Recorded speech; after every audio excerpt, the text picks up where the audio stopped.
చలికాలంలో అరకు వచ్చే పర్యాటకులకు వలస పూలతో పాటు సన్ఫ్లవర్ తోటలు కూడా ప్రత్యేక ఆకర్షణగా నిలుస్తున్నాయి. అరకు నుండి చాపరాయి వెళ్లే మార్గంలో సన్ఫ్లవర్ తోటలు ప్రత్యేక ఆకర్షణగా ఉన్నాయి. అయితే సెల్ఫీలు తీసుకుంటూ చాలా సరదాగా గడుపుతున్నారు పర్యాటకులు.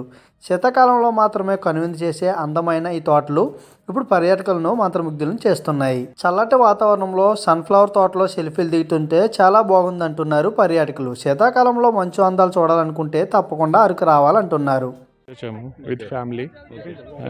హైదరాబాద్ నుంచి వచ్చాము. ఎక్కడెక్కడ తిరిగారు? ఇక్కడ చాపరాయి ఇప్పుడే మార్నింగ్ వచ్చాము. రేపు కూడా ఇక్కడే విజిట్ చేస్తాం. చాలా బాగుందండి, డిఫరెంట్ ఎక్స్పీరియన్స్.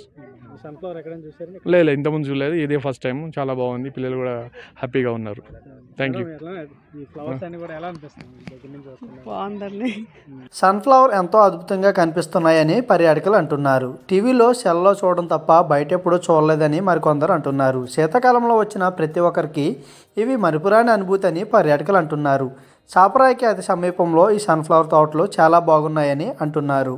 చల్లటి మంచు కురిసే సమయంలో ఈ సన్ఫ్లవర్ పువ్వులు చూస్తుంటే చాలా అందంగా కనిపిస్తున్నాయి. ఫోటోలు కూడా చాలా బాగా వస్తున్నాయంటూ చెబుతున్నారు. రీల్స్కి అయితే చాలా అద్భుతంగా కనిపిస్తున్నాయని అంటున్నారు.